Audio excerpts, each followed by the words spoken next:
flying, must be lying, can it really be? Can't conceive it, can't believe it, but that's what they say.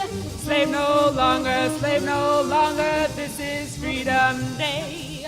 Freedom Day, it's Freedom Day. Throw those shackling chains away. Everybody that I see says it's really true if free.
Whisper, listen, whisper, say we're free.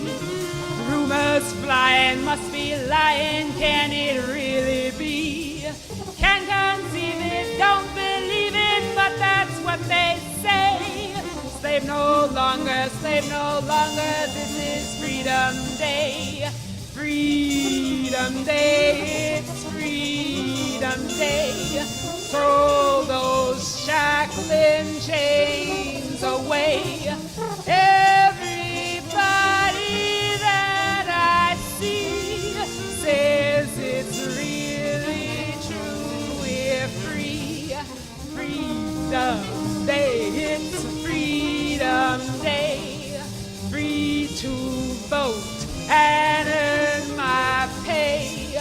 Dim my past and hide away, but we made it Freedom Day.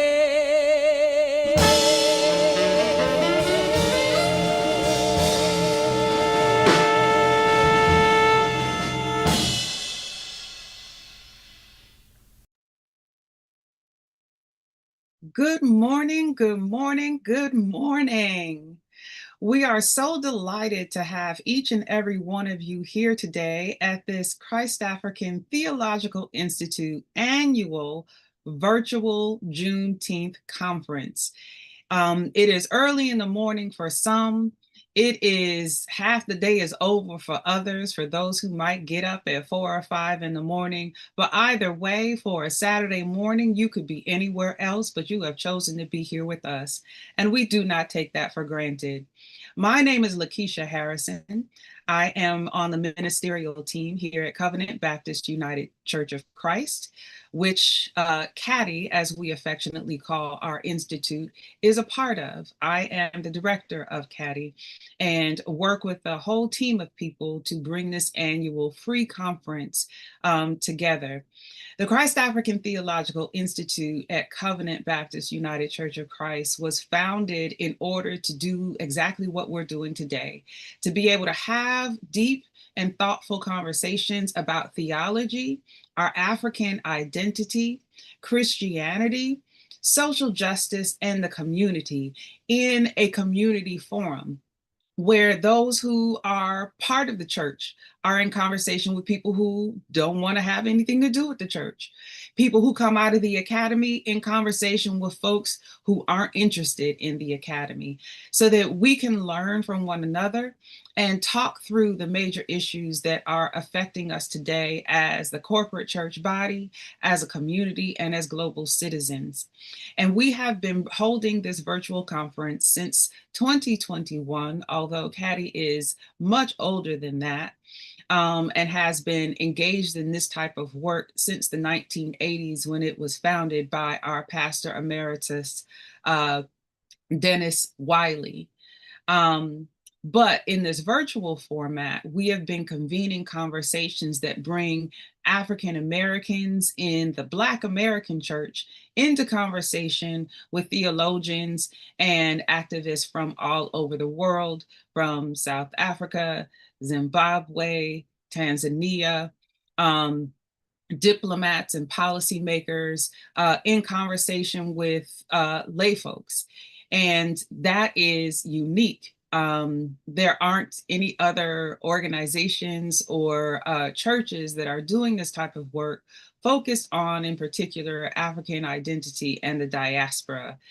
And we are thankful this year to have the opportunity to bring you another impactful conference. This year's theme is All Eyes on Us: Global Perceptions of the U.S. Through a Theological Lens. And in conversation with our pastor this year, preparing for our conference, one of the things he talked about is, what in the world, literally, do people around the world think of us right now in the United States? And that is how the theme arose, is as we were talking, I said, yeah, because all eyes are on us right now. And then that became the theme, All Eyes on Us, with the play on US, short for the United States, and us. And do people around the world perceive that everyone in the United States supports what the United States is doing around the world right now in terms of aggression and repression of other people? And what is our role as Black Americans, but in particular the Black church, to speak and address those issues? So that is what sparked the theme for the conference this year. I am thankful that our first session is going to kick off with one of our most preeminent scholars and social justice activists in the field of Black theology, the Reverend Dr. Ivor Carruthers, The immediate past General Secretary of the Samuel DeWitt Proctor Conference is our keynote speaker this morning. She will be in conversation moderated by the Reverend Andrea Alexander, who is part of our ministerial team. I am pleased to introduce her here to you, and after I am done speaking, the next voice you hear will be that of Reverend Alexander. She is the former Associate General Secretary for Action and Advocacy for Justice and Peace at the National Council of Churches of Christ, USA, in the United States. And she was the point person for social justice issues and facilitated the work for racial equity. For over 20 years, she worked in ecumenical, interfaith, and government entities such as the Interfaith Center for Corporate Responsibility, the United Nations, the World Council of Churches, Church World Service, and others on a variety of justice issues. She has preached, lectured, and facilitated workshops throughout the United States and around the world, including Egypt, South Africa, Turkey, Mexico, and South Korea. She is a former lawyer and received her JD and BS from the University of Missouri in Columbia, and she has her MDiv from Princeton Theological Seminary. She's led a number of different organizations and activities, and she is a longtime member and actively engaged with the Samuel DeWitt Proctor Conference. And we are so thankful to have her on our team at Covenant Baptist United Church of Christ, because we couldn't think of anyone better to facilitate this session, because she is a skilled workshop facilitator and trainer, particularly in the areas of conflict transformation and mediation. And that's important when we're talking about how the U.S. is in conflict with so many other nations around the world right now.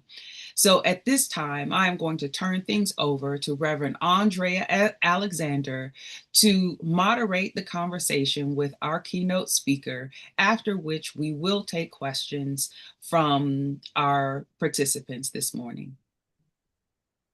Good morning. And as Dr. Harrison said, early, dark 30, good morning for some, and good morning, mid-morning for some of us. It gives me so much pleasure to continue to work with CADI, which is a really amazing ministry at Covenant, where we are unapologetically connected to our African-American heritage. And one of the things that our African traditions and heritage, and one of the visions and understandings by Dr. Dennis Wiley and under the leadership of Dr. Harrison has been the way we use that phrase of African American, but what does that mean in trying to provide resources, skills, events like this that help us to connect more intentionally with our African heritage here. And we are blessed mightily to have with us this morning Dr. Iva Carruthers, affectionately known as Mama Iva, and now officially known as Queen Mother. Dr. Iva is an expert in all things African diaspora and African American ideology, with years of experience in Pan-African movements and conversations. She is a recognized expert testifying with the United Nations on the decade of people of African descent. She's been a partner with myself and many organizations around reparations, and again, been engaged in Pan-African movement, and definitely is a major spokesperson in this area. So thank you so much for being with us, Queen Mother. I actually I want you to talk a little bit about the Queen Mother understanding in your presentation. I could read, the invitation and the installment and how great all of that is. But again, it's one of those things that we kind of use even here in the States. We affectionately call some of our elder women who really have reached a certain level of respect as Queen Mother. But this is actually something that, like I said, you have been consecrated and ordained and commissioned as well. So thank you so much this morning. Thank you for having me. I look forward to the exchange of conversation that we will have. And before I do that, I would like for you all to indulge me for a moment with my sharing of the remarks I have drafted with a real joyous heart of appreciation for all the work that Covenant Baptist United Church of Christ has done through the years and the ways in which you have, with such intentionality and faithfulness, connected the dots between our salvation, the vertical arm of the cross, and our relationship with one another, the horizontal arm of the cross. As I thought about the history of Covenant, as I thought about the journey I've been privileged to share with Covenant and its leadership, including past pastors of the Wiley as well as Reverend Young, I am certainly appreciative of Kathy and the way in which Kathy is setting a model for the world to help us bridge the lack of knowledge and information about us as people of African descent. As I prayerfully thought about, therefore, what would I say at this moment in time, it became clear to me, given this being a Juneteenth commemoration moment for the congregation, to think about betwixt and between Juneteenth and the 250th year celebration that the United States is about to have. And so Reverend Lakeisha's and the whole team of Kathy has been so gracious and thorough and expert indeed in meeting the challenges of the technology for this moment. I think it's apropos to say that the ways in which I wanted to share this moment would connect the dots between the use of the technology and this era we're in now, driven by AI, artificial intelligence, proposing that we consider the counter to that as ancestral intelligence, and therefore what that calls us into. I think none of us would disagree with the fact that we're at a pretty perilous crossroads in this country. And what I'm trying to suggest and reiterate is that the call of remembrance must inform our call to action. And so by word and deed, I think Kathy and what you're doing today and what you continue to do is before us as a model that needs to be replicated across the country. And certainly, I hope that the Samuel DeWitt Proctor Conference continues to be a catalyst, a place, a facilitator of that kind of development. If I had to, and I certainly want to frame what I have to say in the gospel, in the scripture, I would turn to Deuteronomy, to the Old Testament, and I want to lift up Deuteronomy 4 and 9. I also want to lift up Joshua 4, 19, 24. Deuteronomy 4 and 9 says, "But take care and watch yourselves closely, so as neither to forget the things that your eyes have seen, nor to let them slip from your mind all the days of your life. Make them known to your children and your children's children." And then, of course, that call to remembrance.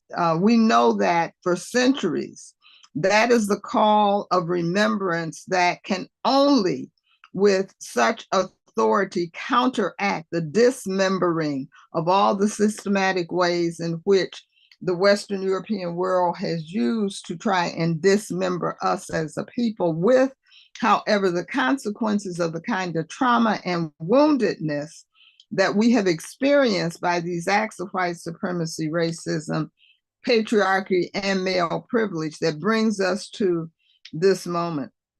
And so I lift up Joshua 4 And the words he spoke to the people, he says, when your children ask their father in times to come, what do these stories mean? Then you shall let your children know. Israel passed over this Jordan on dry ground, for the Lord your God dried up the waters of the Jordan for you until you passed over, as the Lord our God did to the Red Sea, which he dried up for us until we passed over, so that all the peoples of the earth may know that the hand of the Lord is mighty, that you may fear the Lord your God forever. So these scriptures, I think, ought to fortify us in terms of our everyday discipleship, as they are testimony. Despite all the efforts to destroy us, we are still here. So from the holds of slave ships to plantations to chain gangs to sterilization policies to drug and health epidemics to outright plans to take us back under the banner of MAGA, we are still here. We cannot let anyone take away our remembrance and celebration of our African retentions, our resistance and resilience in the name of a God of right, a God of righteousness and justice. So it is upon those scriptures that I have embraced the Sankofa approach to my ministry and to this conversation. And simply put, as many of you know, Sankofa is represented as a bird with its beak going backwards and an egg in its mouth. It's also represented as a heart. And it simply suggests go back and fetch it. It is a wisdom saying that means understanding one's past and your history will help you better understand your current situation, and therefore best informs your participation in the creation of your future. So in the words of my surrogate father and mentor, John Henry Clark, quote, he said, history is the clock that tells you where you've been so you know where you are and then know where you are headed. And if you don't know your history, that means any road will take you to nowhere. And that said, for such a time as this, our people need the clock, the hope that is born out of sacred memory, information, and proclamation, an understanding of connecting the dots between what was, what is, and where we have been and where we are trying to go. Now, let's assume I only had 1 minute on the mall, July 4th, 2026. I could sum it up this way. The 250-year historical record shows the horrendous acts, the evil, and the indicting of white America by its foundational acts of land theft and genocide of Native people and acts of capture and enslavement of African people. This is the foundation that has brought us to this current moment on the mall, in which you want to totally wipe out our narrative and banish us from telling our history to our children and completely falsify your narrative in the name of your God, wrapped up in the blasphemous words of the Christian right. For centuries, we as people of African descent have been forced to live between holy rage and holy hope as we demand remembrance and reparations. And so the struggle continues, full stop, bye. Now, from the legacy, therefore, of the transatlantic slave trade and the Ma'afa, the Berlin Conference, where Africa was carved up for European interests, impoverishment, colonialism, and neocolonialism, Jim Crow, new Jim Crow, mass incarceration, COVID, and fast forward to this moment, we now have the confluence of situations that are especially ominous for people of African descent in the US and by extension, the African world. We are living in the genomic age, and I'll talk about that in a minute, of the post-COVID-19 global pandemic, with threats of global ecological and disease-related demise, and there is a target on the backs of people of African descent.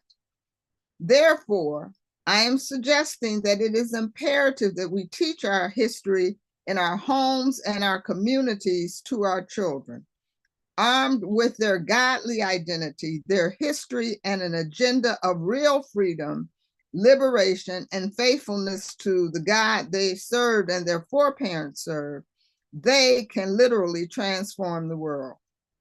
If not, the paths they choose will lead to their own self-destruction, many looking quite fine, however, with godly locks, fabulous nails, jazzy suits, and dynamite brim hats. What we know has to be countered by the call of Deuteronomy. And that takes me to my second point I want to share with this Sankofa reflection. Where we are today did not begin with the first or the second Trump term. We must remember that. It is not limited to the United States. We must know that. And it's not going away by passive prayer. We have to act in different ways that are informed and strategic. We face a global Afrophobia, which is being empowered and undergirded by technologies grounded in artificial intelligence, grounded in genetic sciences, and deep surveillance techniques. The questions become, in whose hands are these tools which can be used for good or bad? What are the values that guide the use of these tools? And how do we turn holy rage and holy hope into winning strategies of faithful discipleship and informed behaviors that transform the world? Please know, I am not one who peddles in conspiracy theories, nor one who has given up on the power of prayer of our sovereign God. But I am one who has tracked the technological and scientific agendas and advancements over the past 50 years. And what I know and believe is Juneteenth, nothing but God, except God, has kept us on this faithful journey. By God's power, we are still here and still we rise. I know that what has been the assumptions that aligned with development of new technologies and their relevancy to today's racism and Afrophobia at home and abroad. I do know what has brought us to this perilous moment of a democracy experiment, quote unquote, of 250 years is at risk for obliteration. Project 2025, which I know you've heard about, the political agenda of Trumpism, and then Project Esther's. Many have not heard of that, but along Project 25 is a political document. There was a theological document called Project Esther, and that is the so-called white nationalist movement theology, which centers Israel as an integral partner to effect its agenda for continued domination of the world by trillionaires. And it is based on a theological claim of Israel, a theological Israel co-opted into a political Zionist, quote, Israel. Now, I do know how ambiguous in this time we have also increasingly become about our own identity. In other words, we got some identity confusion as well. Identity conflict and tension is what it means to be African and Christian, thus Cathy and Cathy's importance. We have some tension around what it means to adopt America and rugged individualism and capitalism, as opposed to a traditional way of thinking about access to resources and access to the ways in which we hold each other accountable and what it means to be human. And for sure, we have some conflict around beauty and power as benchmarked by white cultural standards, what it means to be beautiful, what it means to be powerful. So when we gather in this era of artificial intelligence, AI, and Afrophobia, the fear of people of African descent, I'm suggesting that we cannot afford to be naive or timid about the nature of what we are up against. We must be, as the scripture says, readers and discerners of the time. So I want to offer a bit of a historical commentary on what I know about the emergence of AI and Afrophobia so that it informs our collective analysis and current situation. It was 2000, June 26th, in fact, 2000, in front of President Clinton and 1,000 scientists that Francis Collins, who was then a declared atheist, head of the Human Genome Project, announced, and I'm quoting, "We have caught the first glimpse of our own instruction book, previously known only to God," end quote. That was the announcement that, in fact, DNA had been disentangled, and we now know what DNA is and the potential for replication. That moved us into what I call a metanomic era. And by metanomic, I am suggesting it was an era in which the essence of the science of technologies based on the foundation of artificial intelligence, meta, as well as it converging with genomic or genetic studies, DNA, nomic, created the metanomic era. And that is the period that we're in now of what I call unprecedented convergence of the transformative technologies that are grounded in high-end computing and genomic sciences. And what I need us to understand is that this convergence is a significant magnitude characterized by a catalytic change in both form and essence of what it means to be human. And therefore, it is predicted that in the future, very near future, we are going to have more robotic humanoids living with us, doing different tasks for us, than we are going to have actual live, what we now call and know to be human beings. And so we're in a very dynamic period, a fast changing period. And we have got to be up on defining and making meaning of basic human identity. That is understanding what it means to be human and making sure that we have our moral, ethical system, our vision for what it means to live, quote, the good life before us in a way that is productive and allows us to be in control over our future. So what we have not is just Trump came in office X years ago and here we are. No, in 1950, we had the basis of this big, large computing connecting with the use of these big data systems, developing the sciences around technology. And the actual term of artificial intelligence was coined in 1955. The first chatbot, what we now call ChatGPT, for example, was formed in 1966.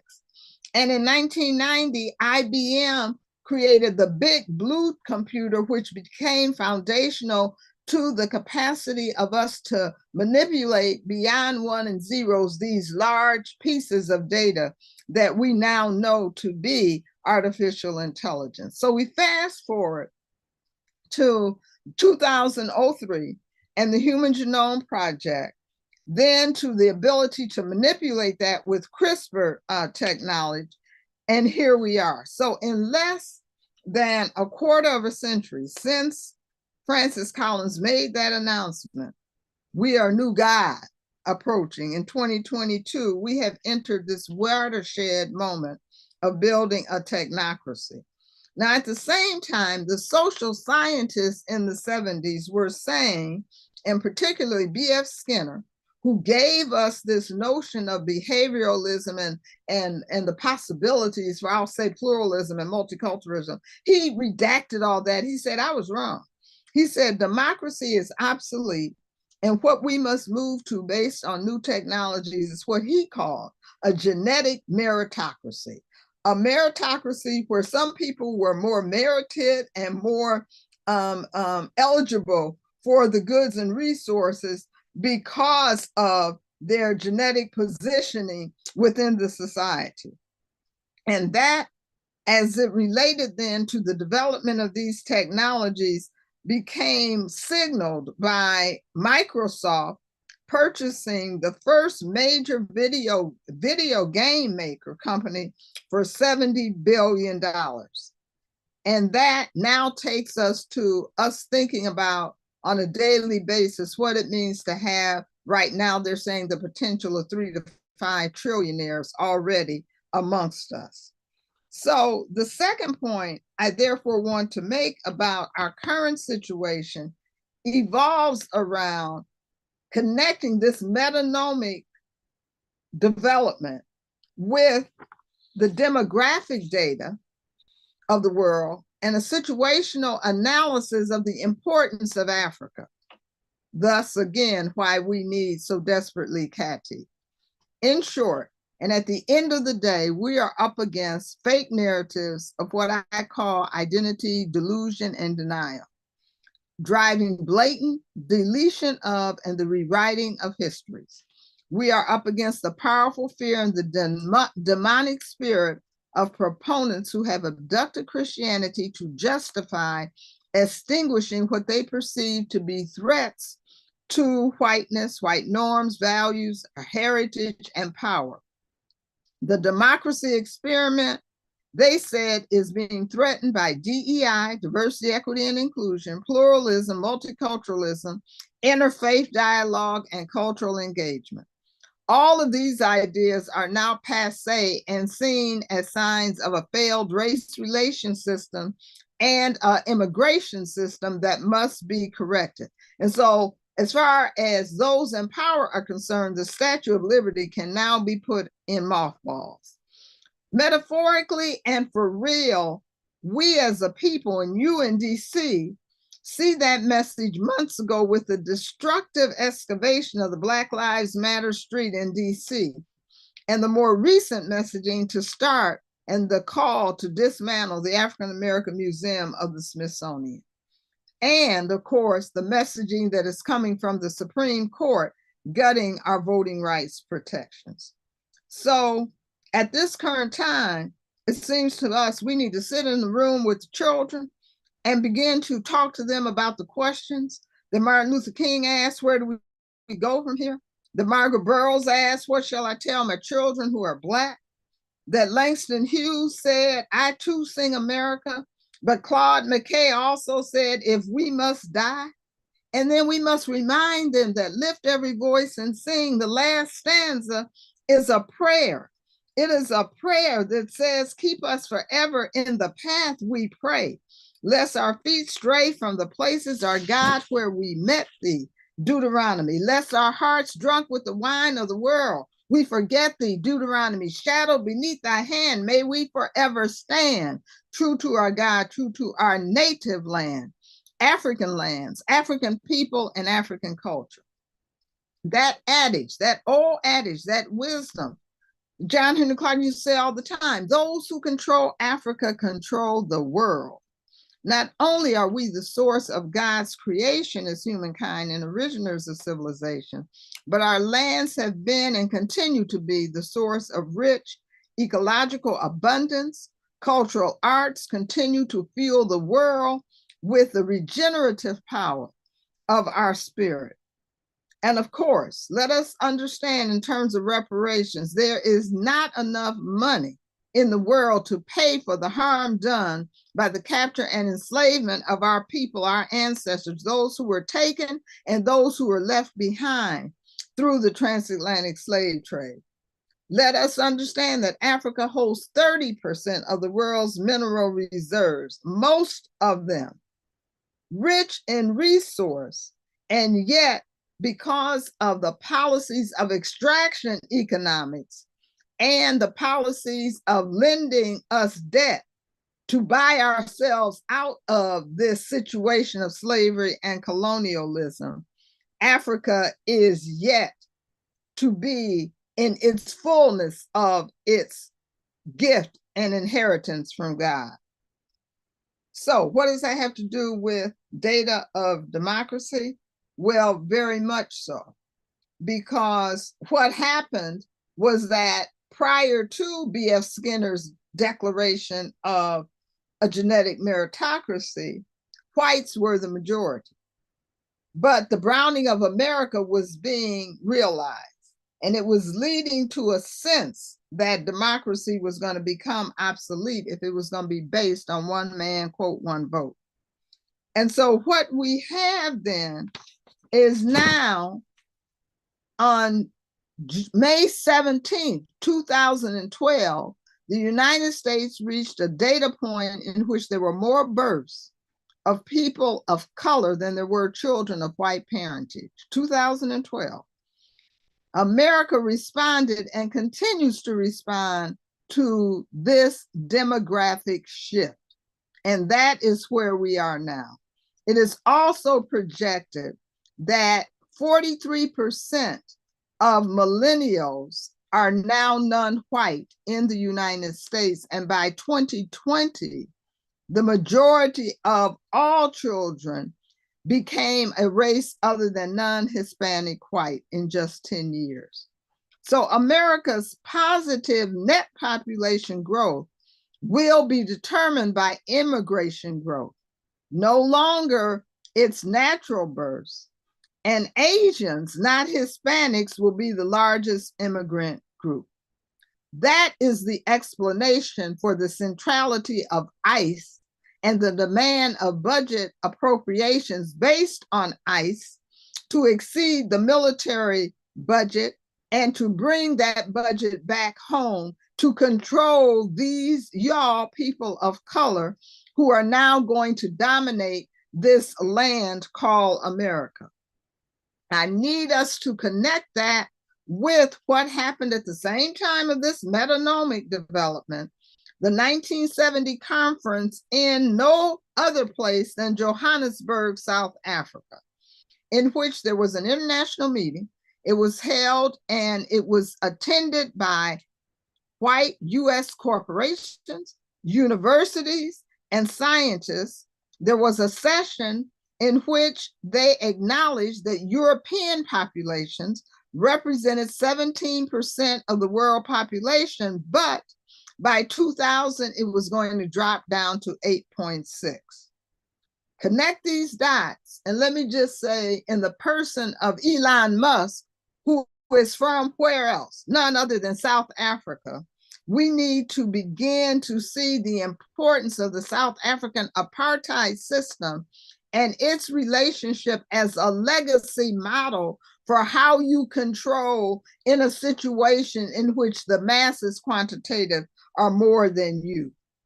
So know that by 2030, I'm talking what, 4 years? It is projected that 42% of all persons under the age of 35 will reside in Africa. 42%. And 75% of African people will be under the age of 35.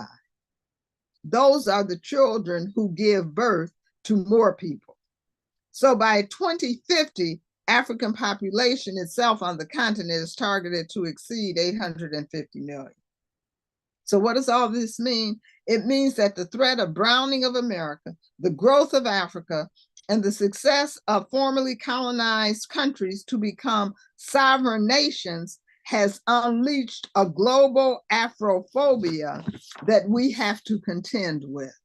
And South African Elon Musk turning over, being given the social security policy as being talked about as a way to help manage this crisis for them, and to have underneath him a Project 2025 and a Project Esther to shape the immigration policies through its new instructional and institutional systemic policies. All the president does really is to speak enough confusion in the system and put a signature on executive orders that is coming from a system that is much deeper than that. And so targeting one person is not going to get us anywhere. Voting out one person is not going to get us where we need to be. We have to dismantle this system of whiteness at its roots. And to do that, we have to embrace the spirit of Sankofa. So the question is, where do we go from here? I am suggesting that this empire that we are up against requires us to continue in our foundational witness, our resistance, and the capacity to future. And I use future as a verb. That is, we become co-creators with God and God's word to change the world. So we are indeed at an intersection between Juneteenth and July 4th. We are embraced in the eternal peace of our sovereign Lord with the intelligence of our ancestors, of race women who are speaking to us today. Most of us don't know that Mary McLeod Bethune was a Pan-Africanist. She would start her speeches with, "I am Black and beautiful." And then she says, when they learn, our children, the fairy tales of the mythical king and queen and princes, we must let them hear of the pharaohs and African kings and the brilliant pageantry of the Valley of the Nile. She says of Hannibal, of Pushkin and Dumas. When they read of Columbus, we must introduce the Africans who touched the shore to Africa before Europeans emerged from savagery. And then we must lift up the theological call of Katie Cannon. When people tell your truth and call your truth a lie, you tell it anyway. Ida B. Wells tells us the way to right the wrongs is to turn the light of truth upon them. I say all that because Europeans for evil established and built the door of no return, but our God, which turns those things meant for evil into good, allowed us to go back, is allowing us to go back. And it is based on that then that we can stand in remembrance and proclamation of the words of Kwame Nkrumah, who said, "We are African not because we were born in Africa, but because Africa was born in us." And therefore, we are African people wherever we are. So let us be clear. Whiteness as a movement is at war with itself. They are at war with a God that they feel has abandoned it by allowing the continued prosperity and the continuance of the rise of people of African descent. And thus we see all these acts of desperation all around us. But what we know is that remembrance is counter to dismembering. And so as I close, I just want us to understand the power of our ancestral intelligence, our cosmology, and our theology of a righteous God. That prayer that was lifted up when the Haitians began the Haitian Revolution was a prayer in which they called upon the God of right. So yes, Reverend Dr. Andrea, I was blessed to be installed as developmental queen mother of Cape Coast, Ghana, West Africa, one of the historic sites in which you can go to and still hear and feel the spirits of our ancestors who were taken from that land. The installment of Queen Mother in African Ghanaian tradition is bestowed, as you have said, to women held in high regard for their wisdom and their leadership, and trustworthy to listen and discern what God is saying to the people. And along with the king, the queen's mother holds profound responsibilities for governance and cultural retentions of the community. I was installed as Nana Aba Bentuma I. The king actually gave me his mother's name, which in and of itself brought me to my knees. The king, the Osabaremba Nana Kwesi Atu II, who installed me, gave me the symbol of Jiname as my stool, which I've already said means accept God and accept God. And I'm still reeling from trying to figure out what the possibilities, the opportunities, but most importantly, the responsibility is and what it affords us collectively. Osabaremba charged me with helping us to learn each other's stories. He said we must speak plainly with one another and share our pains while we honor each other's journey, heal, and build together.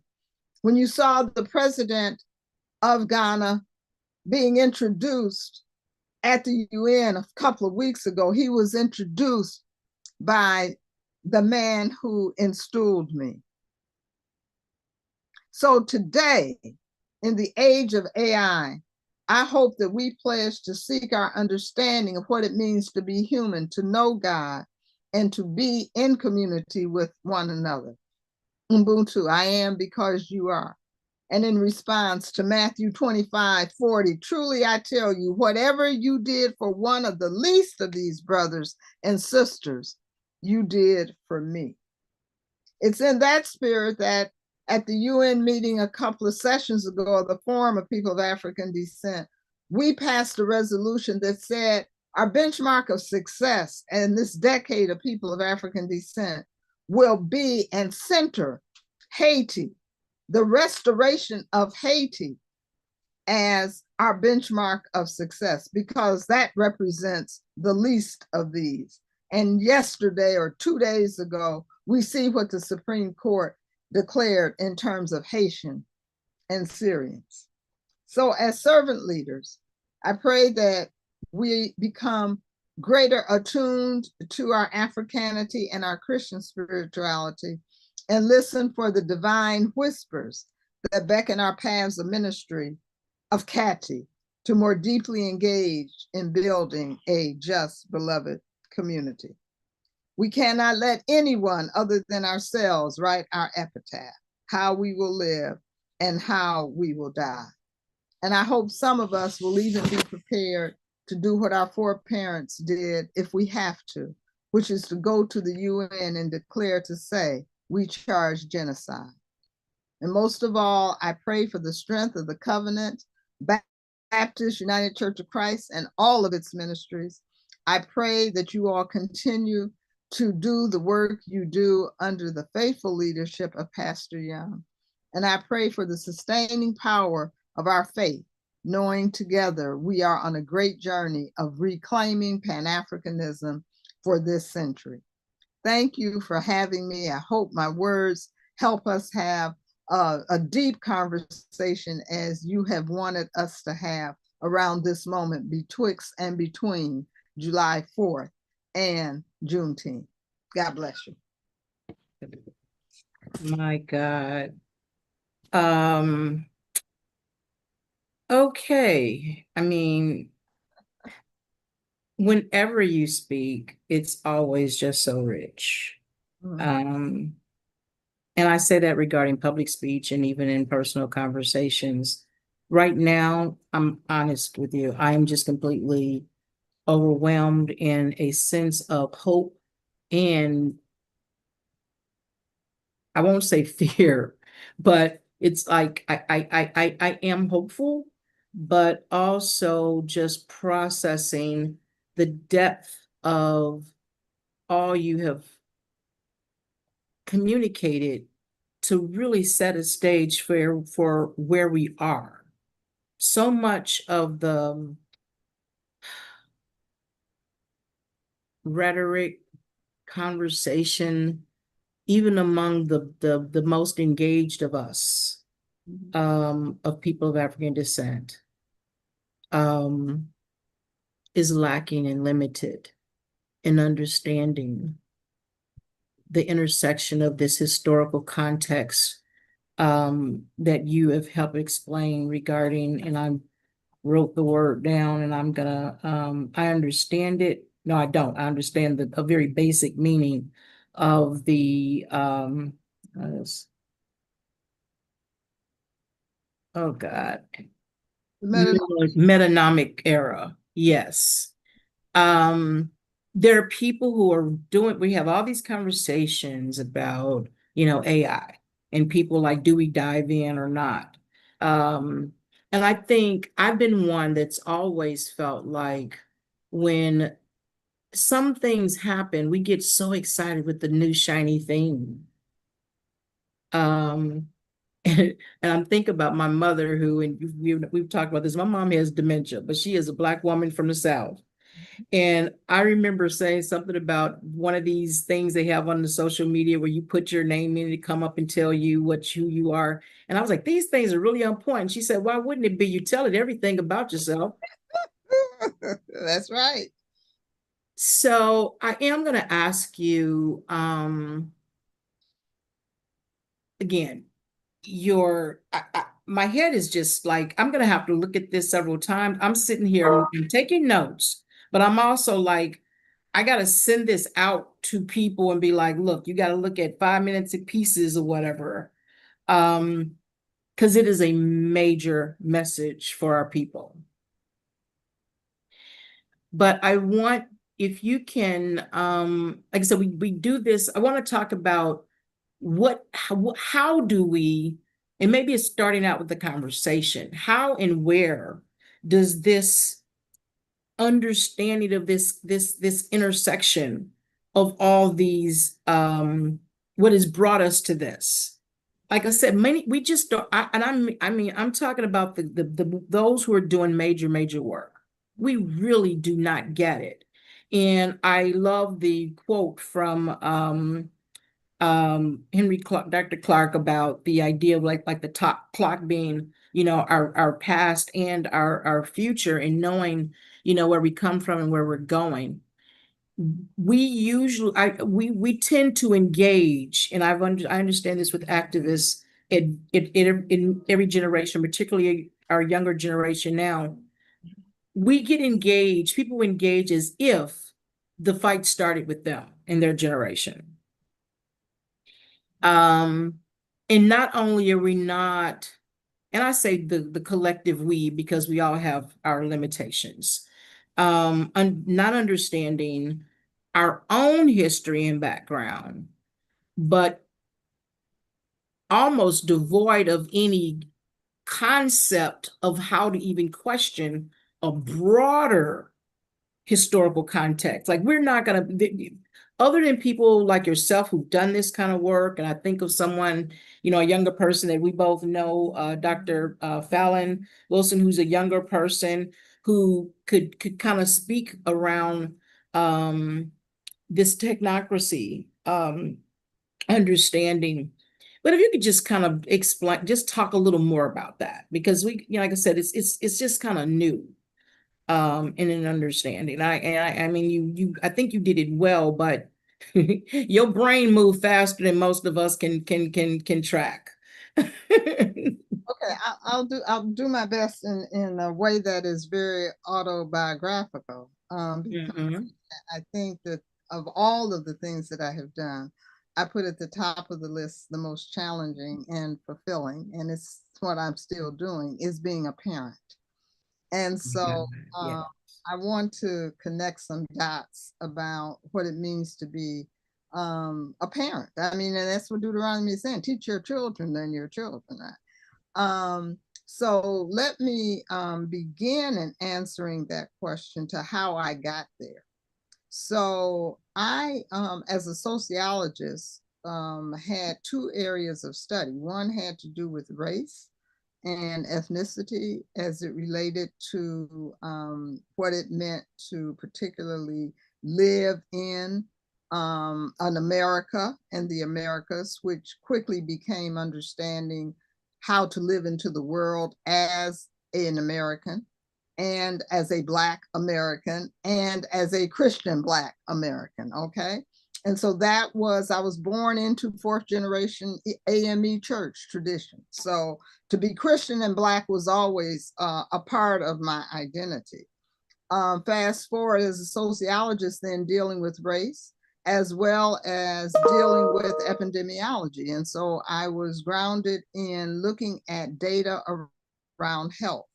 That, along with being a parent and seeing the rise of, at the time, an electronic toy game called Pac-Man, which I thought was too violent, made me interested in how to counter that. And I created a handheld toy, so I thought, to teach African and African American history at our church. And what I found out from my brother was that making it a toy was a stupid idea. Why don't you do software? And I said, Skip, what is software? And he showed me what software was, which is how I got into computer technology. So fast forward, I'm now on a track of computer technology. I'm interested in violence in terms of how toys are impacting educational, cultural formation of children. And I have this lens of looking at race in systemic ways. And I discovered this study that was done on a conference in South Africa. At the same time, as an epidemiologist, understanding that the Human Genome Project was taking place, I started tracking all of that together, and I was able to put the dots together. That what was happening was that the change in the demographic shift in which liberation movements from Africa were creating sovereign nations was occurring at a time in which the people who had been controlled were being threatened by these liberation movements. We're looking at data which suggested that Black people and brown people were going to overpopulate them. And also that they were these technologies that were looking at racial distinction through genetics. All of that put together in the context of what shall I teach our children got me on my own research of trying to make sense out of that. And that has really quite frankly, made me crazy enough to say, I'm being called to seminary. That's how I needed to process the theological part of who I was with understanding the tools that were in the hands of these people who had historically done everything they could to destroy us. We're now having tools of mass destruction in a way that was unfathomable, that would really change what it means to be human by definition. Yeah. And that is real. So that was my personal journey to get to this understanding. And along that way, I also met Cheikh Anta Diop, who I studied with from Senegal, who was an anthropologist, a linguist, a theologian. I can go through all of his, but what he said to me and my students was that you have to be pluridisciplinary. One of the consequences of racism is that it has fragmented knowledge, and therefore we work in these silos. And so part of what you have named in terms of so many of us don't cross over in terms of other disciplines to seek to connect the dots, that much of what we know because it's already been given to us, but we come to the situation thinking we are starting something new. Right. Because in the culture of your Western science, it is to make something new and make it your own. It is the individualism which drives your definition of success. And that includes how to create knowledge. And so you create knowledge in isolation, in secrecy, you trademark it, you make it proprietary, et cetera, et cetera. In African tradition, you look at Asa Hilliard's research, for example, knowledge creation was a public process. It was to serve the interests of the community. So you go into the forest and you get your medicine. Right. You don't deny your medicine and your healing powers to the people. Now we're getting ready to let Elon Musk, a South African, take over Social Security public policy agenda.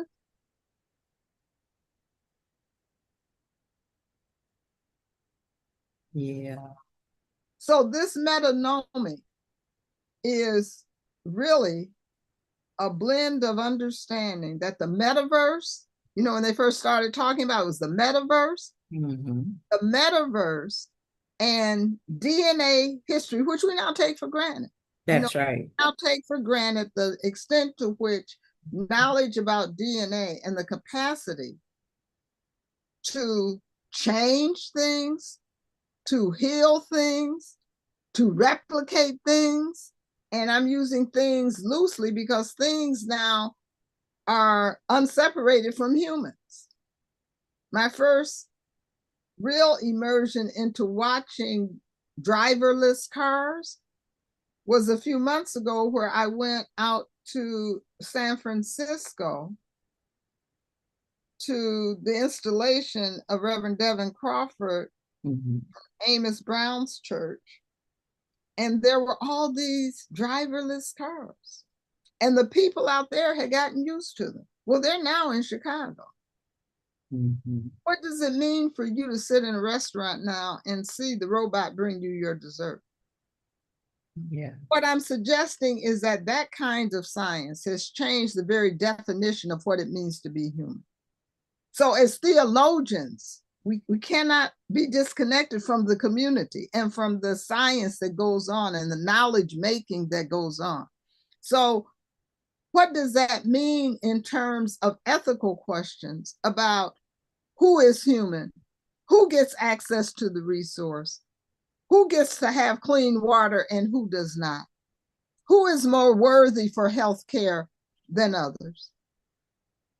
How do you relate to humans? How are you going to count, Reverend Andrea, how are you going to count a vote? Exactly. Who gets to vote? Does your robot get counted in your household? If you ain't got no robot, does that disempower you? If you don't have a computer, does that disempower you or your children? Well, of course it does. We learned that in COVID. Our children didn't have computers to come home to. Exactly. Still don't. So the digital divide is real. So what does that mean? It means that you cannot jump off the ship. I mean, I want to sometimes jump off the merry-go-round altogether. But it means if we're going to stay, we have to be informed, intelligent, and creative and innovative. The same way we're innovative with Miles Davis and Stanley Turrentine blowing the horn, okay? We've got to innovate. Where are the cellular towers we own and we put up? Where's the satellite we put up? Most people don't know this. The first person who controlled every email address that was assigned in the world was owned by a Black man, Emmett McHenry, who lived right down the street from where you are right now and still does, okay? One of the people who put up satellite technology over Africa, Asia, and the Caribbean was an Ethiopian neurosurgeon who left his medical practice to raise millions of dollars to do that because he understood the power of what this technology was taking us to. These were the years in which I had my computer company. I worked with them in the 1970s and 80s. What I'm saying is that just like we built the pyramids, we know how to do this. Yeah. Some of us are doing it. It's that we are not connected through our understanding of who we are and whose we are. And we are not in community around a shared agenda of what is the destination as African people of the world. Doesn't mean everybody got to go to Africa. Right. But in Kwame Nkrumah's words, Africa's born in you. That's right. Your divinity is in you. How do you claim your Africanity and your divinity to be faithful and to speak truth to power in order to create a more perfect world? I have my language about speaking truth is I often say we need to be speaking truth in power because we have the power. Right. And for me to use language that way reminds me that whatever it is we're confronting, if we really believe in the power of the ancestor and divine essence within us, then it has to be nurtured. Right. And it has to be collaborative. I'm remembering the trip to Ghana when we went down to the water. And it was something really powerful in that moment in that not all, but almost all of us were women also. We did not pay attention to the guide who said we could not go down to the water.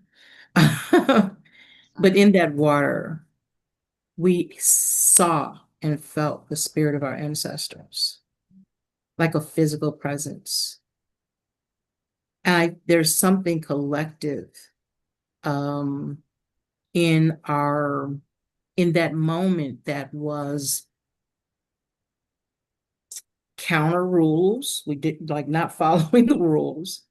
There was a collective belief in authenticity and love among the women that were there, but also for our people at large.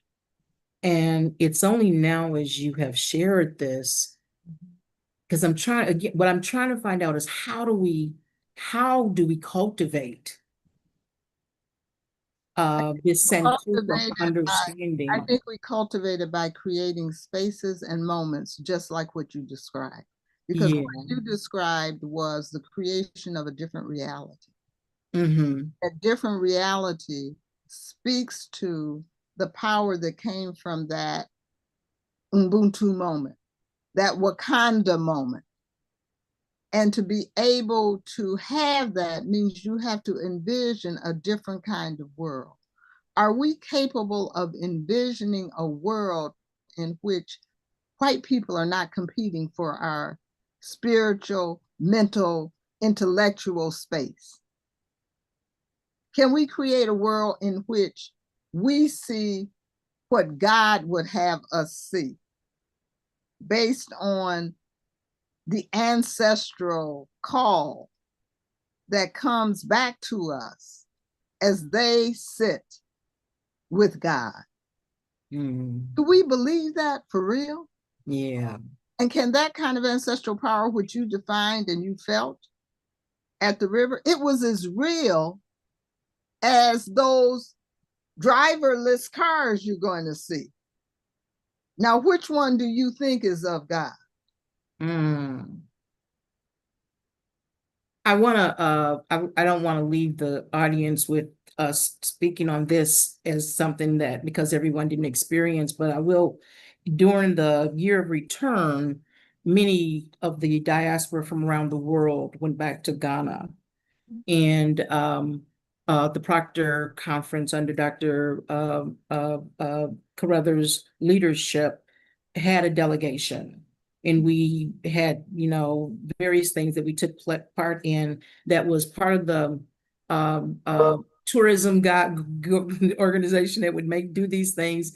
And then, again, under a Proctor Conference, Dr. Carruthers and other partners, we had, I felt kind of unique kind of connections in authentic engagement. And so this opportunity to visit what is considered the last bath, a location in which was considered like the last spot where many of our ancestors who came from that area would have taken their last bath before entering the boat. Some of them didn't make it on that boat. There's all kinds of things that took place. At the top of that location was also what was called the ancestral tree. And as we came with our delegation, we are definitely tour guides, and we were pretty much in our tour guiding experience. And we were told because it was so crowded and so many people and so much of this going on, we could not go down to the water. And several of us, and I think almost all, were some form of clergy, Black women, were like, we're going down. We're going to go down. And we did, and we went down understanding and knowing the sacredness of this space. And we were feeling it as we walked down. And when we got down there was a movement of spirit, ancestor connection among us that is indescribable, quite frankly. I just don't want people to be disconnected because we're having this conversation. And yes, you're looking on. But as I was saying, as you said, it can be recreated. That is the opportunities we have when we bring our full spiritual selves with our intellect and wisdom that comes with being who we are. but And we so have to just by share. virtue of what you have described, Yeah. what came to my mind was the baptism. What Yes. it mean for us to rethink how we do the liturgy of baptism that includes what you just defined as an African understanding of the purification of the water Yes. Yes. and the ways Yeah. in which the water brings back to you the remembrances of a people and Yes. the obligation that comes with that as you then accept this moment of Christ in your life. Something And as simple as that becomes a ritual way for us. Take me to the water. yes, yes, yes, That's what we yes, claimed when we defied them saying we could not go. yes. And what I want to say to you, I'm proud to announce, is that in 2027, next year, the president of Ghana has already declared that not only will this be the year of spiritual return, but that Godbox will be the organizational partner to once and again represent the president's office now. And we're beginning August 1st with monthly sessions as Queen Mother and as one of the chairs of the steering committee to have monthly sessions of these kinds of conversations leading up to the return in August of 2027. And There so it is right there. journey continues. Yes, yes. But your Be- point, it is about us using our imaginations and intelligences connected with what our ancestors have taught us to create spaces and opportunities and experiences. And it can't, see, we want to talk about next generation and from generation to generation, but we don't want to spend time with our children. We got to start with our children. This education is from the womb to the tomb. yeah, If not the church, who is going to do it? yes. And the waters were literally stirred. Oh, yes. I Oh, mean, like I said, there was like people we could see physical presence of bodies in that water, yes. Yes. and it giving us strength. Yeah. I'm reminded as you're talking about revisiting how we do baptism, thinking of how we christen babies and after roots. And Yeah. now we have rituals more, like more rituals now around what it means to Christian our babies, and which is a baptism in some kind in some denominational structures as well, in connecting that child with that community and their ancestors as babies. Yes, that's a beautiful understanding of that. I want to leave room for questions. Let's just open it for questions. Then you and I could talk forever. Yeah, but yeah. But but we don't. We want people to be able to ask questions and have comments if they do. I'm not sure what the process is. Okay, Dr. Harrison is going to lead us. Yes, thank you so much for this enriching conversation. And I don't want us to just rush straight into the questions because I feel like we need to sit for at least a few seconds with the richness of the dialogue between the two of you.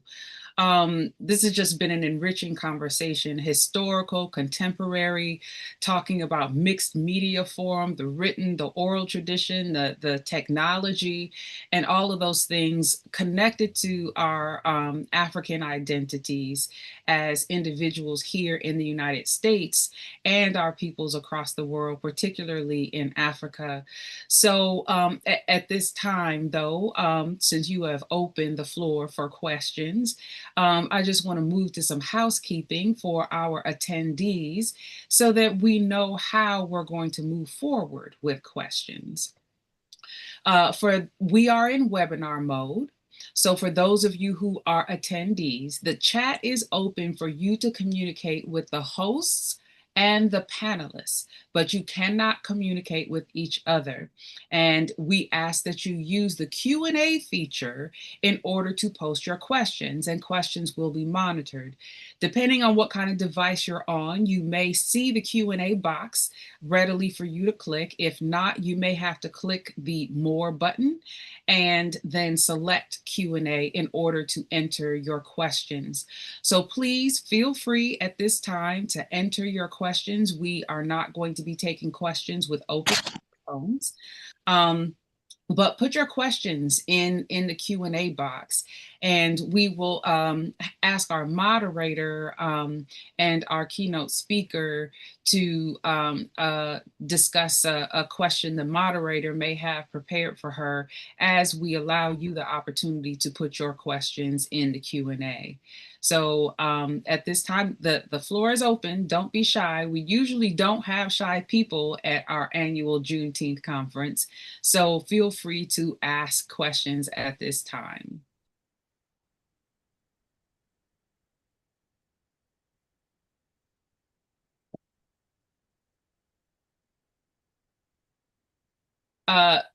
Andrea and Dr. Carruthers, Mama Carruthers, you can continue with your conversation. Have any questions in the Q&A right now? I think people are beginning to format them. So go right ahead. Actually, Pastor Young has a question, I think, in here. He said just yesterday, the news spoke about the administration's plan to grant asylum to Afrikaners in goodie bags to welcome them, Lord have mercy, even as the same government seeks to deport Haitians and Syrians, amongst others. Can you comment on this? Absolutely. And this is exactly what I'm talking about. It's we are going to look up and they are going to be giving us passbooks instead of passports.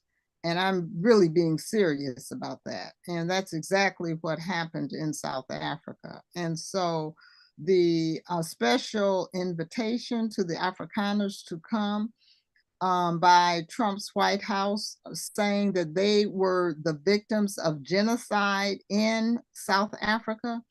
And if they come, they get fast forwarded to the front of the line with all the benefits appertaining to that.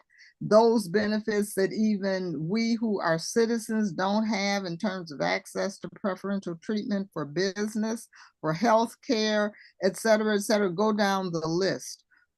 Is one of the ways in which the Trump administration has sent the word out globally that we are going to model the recreation of a new system of oppression and control over the world order that will be based on whiteness. And at the center of that will be the model that we can learn from South Africa. I also want you to comment, Dr. Carruthers, on you said earlier, you mentioned the as a community of people. And I don't know if I want to ask if you were saying as African Americans here or a larger diaspora at large, approaching the UN regarding the human rights violations of the US. Because I'm thinking as we are addressing this issue, we got all kinds of ways of doing activism, but we still are working around I would say the master's tools to try to get our access to what we want and need. What would that look like in this day and age, given where we are? Sure. So it's really not an either or. It is about us understanding our positioning and situation within the structure of the United Nations. And what I mean by that is that as of right now, we are well positioned, we, meaning people of African descent, positioned to afford the use of what are called the instrumentalities of the United Nations, meaning the various committees, subcommittees, forums, the ways in which treaties are made, access to the international courts, etc. We are in a position now to have our voices heard if we act in solidarity. So under the Forum for People of African Descent, which grew out of first a declaration of a decade for people of African descent. We are now situated so that, among other things, as people of African descent, wherever we are in the world, we can organize our own truth-telling activities that then get developed into reports that can be submitted to the UN and ultimately even ask for UN review, oversight, and integration of our experiences in their formulation of human rights. Okay. So we are based on the way the UN operates by the right now Declaration of People of African Descent. We are one step removed from the potential of treaty declaration, which then takes it to another level of potential for us to articulate what it would mean for us as a sixth region that has been defined by the Organization of African Union, the African Union, to be able to speak to what is our interest in the conversation around nuclear arms, what is our interest in the conversation around extraction of mineral rights, what is our interest in the treaty around what you can do with genetic material. Now, I'm not suggesting that the UN is a place that we can adjudicate and we're going to get justice or that we control, by no means. But I'm saying we've got to be able to participate in those environments in order to even be heard. And you got to be present. Yes. And organized with an agenda, with an understanding of who the we is, to your point. Who is this we? And I think that I know in our work together over the years, and I found it in my first exposure extremely important to have us in these rooms, and that's even from our own local, our national American, understandings, where there was, with my world initially with the National Council of Churches, it made a big difference if you have someone with a certain background who is addressing activism and advocacy around policy issues, who can see and understand from a blended womanist lens, for instance, yet have an umbrella that is predominantly white. And we have to be in those spaces. World Council of Churches.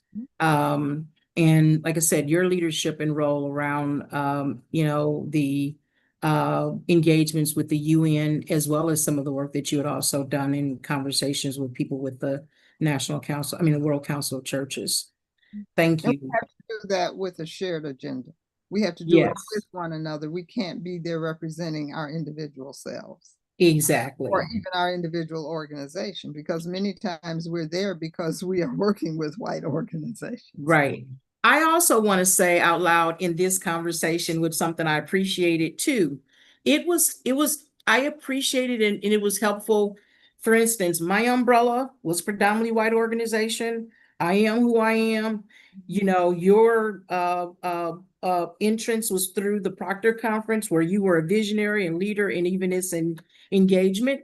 In those conversations, you challenging those of us who were Black in those cases to, like, where is your position in this, and how do you not lose yourself, even though you have an accountability system? What does that mean, and what is accountability, and how do we challenge the organizations? Otherwise, our being in these spaces is not helping us and our people. Exactly. Not just us and our people, but again, the larger vision of humanity. Exactly. Because to address this issue of what it means to be human is about a shared humanity. Right. I was in a meeting recently, and there was a conversation about saving quote unquote democracy. And I thought it was really interesting. I actually said, I think I have an issue with the question.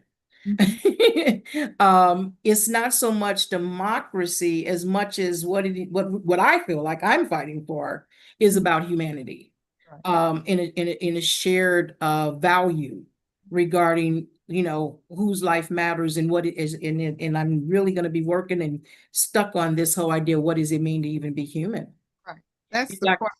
Because I mean, they redefine democracy in a way that still serves their interest. Exactly. So democracy is a meritocracy.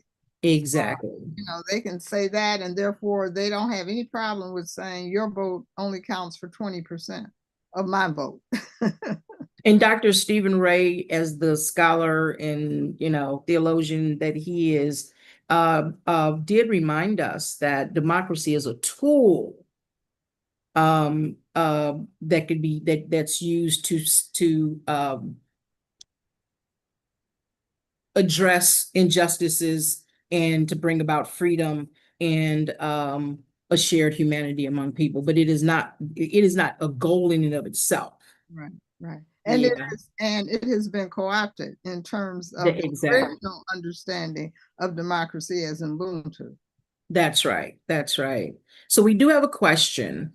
How do you see us collectively using our money to speak to those who want to disrespect us as African people, such as, and I use the example of boycotts? Right. Well, let me begin at home. And the wise ancestor adage of we beg for what we need and we buy what we want. So I spoke to them hats and them fingernails and that hair. If y'all just give me 10% of the money we spend on that and red tip shoes and all of that stuff, we have the financial resources and access to the resources, first of all, to begin the foundational reconstruction of our efforts for solidarity and our efforts for our sovereignty, number one. Number two, we have the intellectual capacity to engage with the expertise we need and the equity we need in order to appropriate from the system by participating in models of capitalism where we can take the benefits of capitalism and turn them into good. And so we have enough experience, expertise, and common sense, I believe, to understand how to make money and do good at the same time. We just have to make different choices about what our priorities are. Is it doing good for ourselves and only our family? Or can we perhaps imagine an Ubuntu spirit where we are doing good for the benefit of the community as well? It doesn't have to be an either or. Is it based on everybody? It's not equal giving. We've never had equal giving, right? And so it's about giving the widow's mite. Not that the widow has to give the same as the queen. So yes, economic intentionality requires discipline. If you've ever run a business, it requires vision. It requires being able to set benchmarks and measure whether you got there. It requires trust of one another. It requires support of one another. Are we willing to pay 10 cents more to shop in a store owned by someone who is in our community and of our community without talking about we can't have nothing or we can't afford to pay the extra prices, so I'm gonna go down to Walmart or Uline, or we're understanding that it's Uline, it's Walmart, it's Home Depot, who are the top givers of the people who are gutting the Voting Rights Act, the ALEC types. That's the association of those persons who And Trump has been very effective in bringing them to their knees by virtue of I'll sue you, even if it's frivolous. And so you see universities collapsing, you see foundations collapsing to his will, you see corporations collapsing to his will.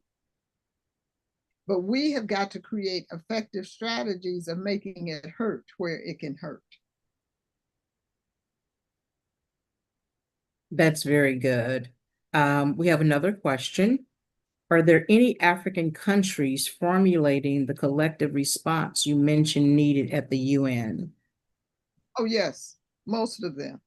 Okay. I would say all but a handful have in fact signed on to the declaration that slavery was a crime against humanity, which by that declaration sets the stage for reparations by terms of international law. And the US, of course, vetoed, did not sign on, will not sign on to that, right? So the answer to your question is yes. Is that question reminded me or made me think of what was that? I think I just lost it. It'll come back. But yes, I think that we have seen this issue with the UN and the joint collective understanding about reparations. And what does that mean for us? I think that oh, I know what. I wanted to ask you more, to say more about, and I really appreciate this thought, centering Haiti, or Haiti, as what it means to be moving in the right direction or success. And from the US standpoint, I mean, it's very different, but I think if in our political system, the idea that people don't see DC's not being a state as a national issue, and quite frankly, an international issue, Right. It has a great impact. You know, as a DC resident who has also worked in the DC Capitol Hill, I've had to tell people Capitol Hill is not DC. It is the seat of political whatever, but DC is a city without representation and taxation. The first time I went to vote in DC in a national election, and I've been voting since I was 18 years old. I registered to vote under the leadership of Jesse Jackson, marching down to get registered as a senior in high school.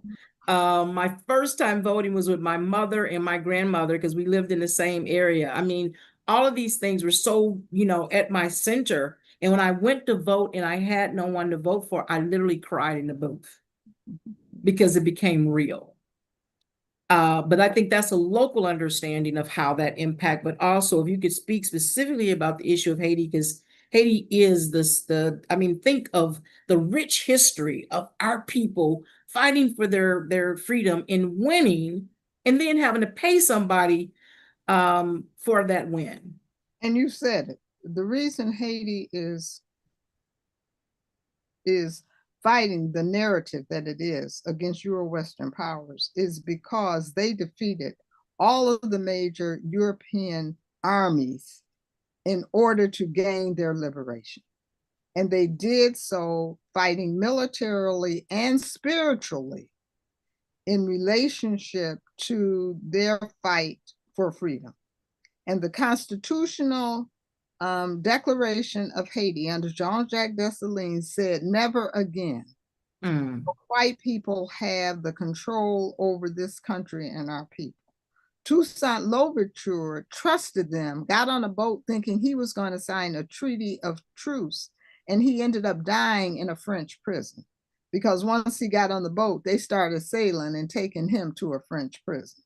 Dessalines picked up the arms and finished that revolution in a way that declared independence and sovereignty for Haiti. Haiti has been punished for that ever since, including ultimately being fined and having to pay back. Reparations came to the French, not to the Haitians. Right. As a result of that, it was just recently in the last decade that Haiti paid its last interest loan amount of freedom money back to the European nation states for its own enslavement. Okay.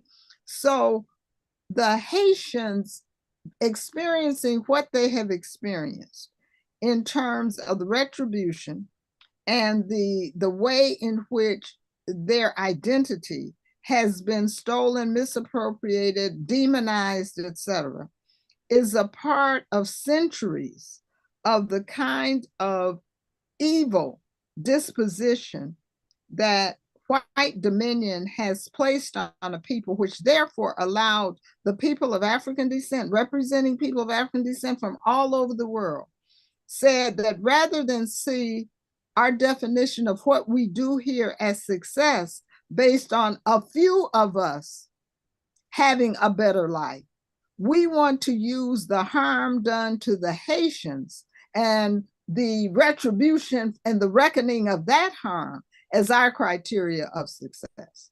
So if Haiti is free, we all will be free. Yes. I thank you so much. I If had Haiti is another, not free, and until Haiti is free, ain't none of us free. ain't none of us free. We have one more question in the chat that I believe came from our YouTube audience, and that is, young people are under attack in many of our cities. How can we involve them more in liberation and knowing their history? One thing we can do is open up our spaces or create spaces or support spaces they will come to, in which we become listeners and participant observers. In other words, we have to meet them where they are. We got to create safe environments. We have to let them be who they want to be. But we have to be present in a trusted way that allows them to also benefit and listen from us so that we can heal ourselves of our divisions, heal ourselves of our not listening to one another, and to begin to reimagine what it would take for us to say from generation to generation, for what it means for us to come together in a manner that we can make a future together. How do we have conversations of futuring together? You first have to gather. And I just want to underscore that as much as the technology helps us, even in moments like this, doing this Zoom, I'm in Atlanta, live in Chicago, and you all are in DC, and some people are listening from wherever. The point of the matter is we cannot rely on transactional tools to help us connect with one another. We've got to create relational spaces. And that's why African people understand that God is everywhere and God is infinite. And so it's not about brick and mortar church. You can have church under a tree. So the question is, do we have enough courage and creativity and trustworthiness to decide we can leave the sanctuary and go outside and hold sanctuary meetings, support sanctuary conversations? In other words, I'm talking about conversations of what it means to be human and divine. Oh my God. Thank you. Thank you. Thank you. Thank you. So I'm sorry, I was just all lost again. Lost again. This is really, really wonderful. We are at 11:50, and I'm gonna ask Dr. Harrison to come back on and let us know where we go from here. I don't know if we have any more time or any more questions, but if you'll let us know where we are right now. Thank you both for such a rich conversation. It never ceases to amaze me, the ways in which we can dismantle and deconstruct so many tools of oppression when Black folk, but particularly Black women, and especially educated Black women get together in conversation. And surely this is a conversation that could have gone on and on and on. And we hope that those of you who were present and took time out of your schedules today will continue this conversation among one another, for those of you who know each other, but also that you will take this conversation into your own communities, your families, your friends, and continue it, because the point of webinars and conferences like this is not for all of the issues, the intelligence, the dialogue to stay, as Dr. Carruthers has mentioned, contained in this box of this online platform, but for it to continue living and carrying on through us as we engage in the work and our conversations and strategies around the work. So thank you both for your time today. Thank you for this rich conversation. It has truly, truly been a blessing. And at this time, if you as a participant have found this enriching, we need to let you know that this conference is free. We do it free every year, and that is because we do not want there to be a barrier to anyone being able to access this information or to be able to experience this type of education, learning, and community dialogue. But nothing free is truly free. And so we would appreciate it greatly if you had the ability to make a donation to the Covenant Baptist United Church of Christ in the name of the Christ African Theological Institute. The work we do as CADI is supported by our church. We cannot do this work without the church's support, and our church cannot support our institute without the support of our members and the community and those individuals who participate and attend our conference every year. If you have the ability, there is a QR code on the screen. You can scan the QR code if you have another device that you can use and hold up to the screen you're using to watch. Otherwise, we have a phone number that you can text to in order to give that way, and that phone number is on the screen. But also, a link has been placed in the chat to everyone for this live webinar. You can click the link in the chat that will take you straight to a giving option for making a donation to our conference. The donations help us to continue doing this work every year.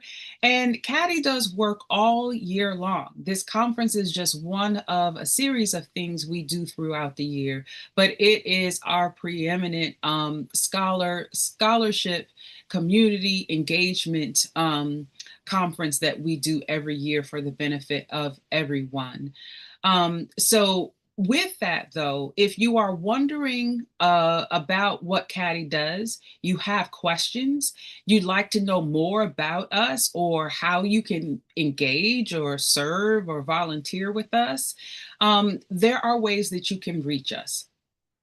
And we primarily use Facebook as our conference location and website. So we have a Facebook page where you can go and visit in order to find us there and find out more about the conference as well. But we also have our email address, which is on the screen, and that is cati@covenantdc.org. And of course, you can always visit our church website or call our church office if you have more questions, not just about CADI itself, but about Covenant. If something about today has piqued your interest to want to know more about the church behind this institute, visit our website to learn more about us. We also have a Facebook page for the church, or call our office if you need resources, if you'd like more information, And of course, we always would love to have you come visit us. Stop on by. We always have lots of community activities going on throughout the week, but obviously we are in worship on Sundays. We worship on Sundays at 10 a.m. and we would love to have you stop by and join us for worship at the Miracle on South Capitol Street. That is what we call Covenant Baptist United Church of Christ. And at this time, we are going to prepare to take a break because this is an all-day conference. This morning session was just the beginning. Next up, in the afternoon at 1 p.m., we have our afternoon session, which is power-packed with some awesome speakers who are coming. Our very own pastor, William Young IV, is going to be the moderator for this afternoon's panel session. And we are going to be discussing Cuba this afternoon. And we have some of our preeminent social justice activists right here in the DMV region who are fresh back from a trip to Cuba. And they will be discussing their experiences and knowledge about Cuba and the United States. And in particular, we have two former speakers coming back to join us again this afternoon. Mr. Melvin Foote with the Constituency for Africa was one of our keynote panelists in 2021 for our first virtual Juneteenth conference. And Reverend Dr. Jonathan Weaver of the Pan-African Collective joined us in 2022 for our virtual conference. Both of them are coming back this afternoon in conversation with someone who we know and love as a friend of Covenant, Ms. Denise Rolock Barnes of the Washington Informer. We love and cherish all three of them and are looking forward to their dialogue in conversation with our pastor this afternoon at 1 o'clock. So as we prepare to end this morning keynote session, the conference is not ending. We're going to take a pause, step away, get some lunch, and then please come back at 1 o'clock to hear our afternoon session on Cuba. Thank you for joining us this morning, and we will see you shortly.